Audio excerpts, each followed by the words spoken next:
New Zealand is probably most famous as the location for the Lord of the Rings movies. But there's a lot more going on here than just elves and hobbits. With crystal meth, weed, and new synthetic drugs you've probably never even heard of. In fact, New Zealand has become one of the world's centres for developing new psychoactive substances, with often devastating consequences. With synthetic cannabis, if I don't get a smoke for a couple of days, in my lungs, they feel like they're seizing up. This is how New Zealand became one of the world's weirdest drug markets, and how the entire war on drugs there was almost ended by this guy, a steampunk rock star named Starboy.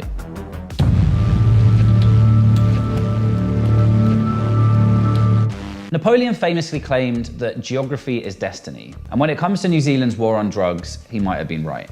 New Zealand is about 6,000 miles from South America, 8,000 from Afghanistan, and has a population of nearly 5 million, about half that of a city like London. What that has meant is that for many years, cartels didn't really smuggle many drugs to New Zealand. The market was just too small for them to bother. Geographical isolation plays a big part in the way that New Zealand's drug markets and drug consumption has developed. Drugs like cocaine, heroin have not been particularly popular here. Of course, none of that means that Kiwis take fewer drugs than other people. It just means they take different drugs. New Zealanders had to come up with their own solutions, and what they found is that aside from drinking a load of booze, they could manufacture their own methamphetamine. Who is using meth?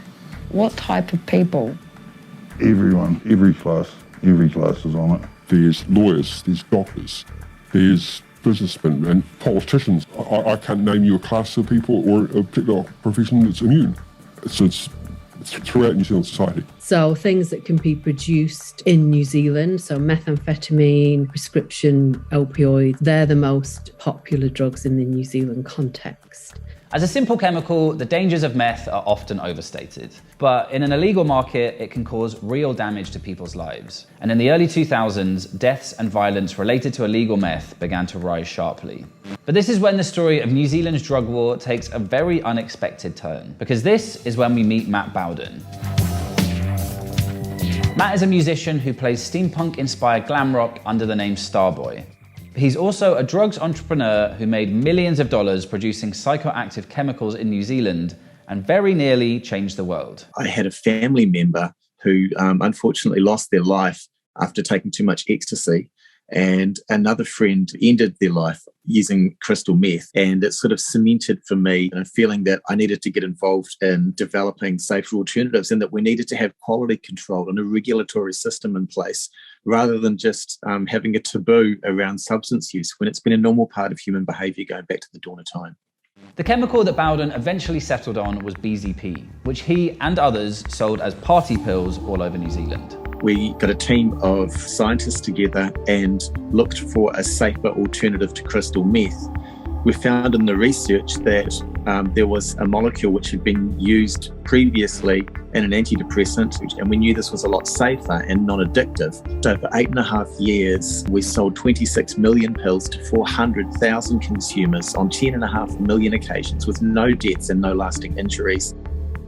BZP became wildly popular, with 5 million pills being sold every year and evidence indicating that a fifth of the entire population had tried the drug at least once. And this was all completely legal. BZP was such a new chemical that the authorities hadn't even had time to ban it. The price of meth dropped and there was an oversupply, and it was obvious that it's because the safer alternative had displaced it from the market. What it proved was that if you make a safer alternative available, that consumers will trend towards that. But just because party pills were legal doesn't mean they were regulated. They were sold everywhere from corner shops to petrol stations, with no age restrictions or health advice. And in 2008, the government banned BZP altogether. We were faced with this whole raft of new products coming onto the shelves, completely untested, unregulated, being sold through corner stores, no controls on age or promotions, etc. But the ban didn't mean people stopped making legal highs. All that developed was a game of cat and mouse where the government would ban a certain chemical, then the underground chemists would tweak the molecule slightly to make a new legal one and sell it for a few months before it was eventually banned. They're working on drying out the final step in a new synthetic compound that they've manufactured. Even if this lab were to be stopped, it's done in hundreds of thousands of other labs in China, and another one will always pick up the slack. There's just too much money in it. This is the pattern of so-called legal highs all over the world. They're the party drugs that are sold within the law. No sooner does the government ban one, another is produced. It's how drugs like spice and bar salts developed from relatively stable compounds to the highly unpredictable and problematic street drugs they are today. The only difference in New Zealand was Matt Bowden. Matt saw that these chemicals were becoming more and more dangerous and lobbied the government for a better system. And unusually in global drug policy, the New Zealand government actually listened to the experts. Drug policy was set out in a way where they wanted to reduce supply and demand. And so I identified myself as a representative of the nightclubbing dance community and said, well, for our group, we have another solution, which is to reduce demand by meeting those consumer needs with an alternative product. And they agreed that this did fit with the overarching goal of drug policy, which is to reduce harm to consumers. In 2013, they passed the world's first major attempt at a fully regulated market for legal highs. The idea was, well, how about if we just set the standard the same as in medicine? If you just set up your laws in such a way that there is a pathway to market for psychoactive drugs. A developer just needs to show that the drug is safe enough. That pathway's there, then that, like a magnet, will just attract all the venture capital that's required to move that forward. This was a revolutionary policy. Sales of party pills were banned to under 18s, and new licensing requirements restricted where the products could be sold. For a moment, it looked like New Zealand might just make history. But there was a problem.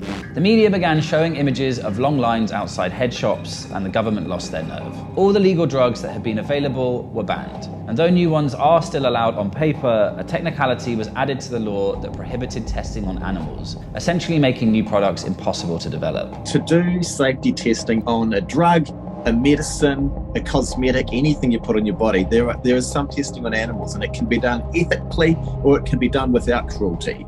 But as always, banning certain products didn't mean people stopped trying to get high. They just went back to using more dangerous drugs. This shit was actually way cheaper than weed and had much more of like an effect. So that's how I got into smoking it. I just needed it to cope. The government's to blame, they're the only people to blame. Of course it's gonna go underground and then people are gonna start making shit that is harmful. Crucially, after the ban on party pills, people also went back to using meth in even greater amounts than before. And as always with the war on drugs, this has hit the poorest and most marginalized communities the hardest. The kicker with methamphetamine is that use is concentrated in communities that already suffer from multiple harms. Problematic use of methamphetamine within already disadvantaged communities is tied to poverty, racism, colonisation, deprivation, and so on. But now, things are different. Because of New Zealand's isolation, the price of drugs there is much higher than it is in, say, the US or Europe. In fact, a kilo of meth can reach over 10 times the price in New Zealand than it does in the States. And with the market growing as fast as it is, the international cartels have now begun to pay attention. Estamos en lo que viene siendo, o lo que le llaman un laboratorio clandestino. Aquí en Sinaloa un kilo de cristal nos cuesta $1,500. En Estados Unidos el kilo te viene saliendo en 4,000.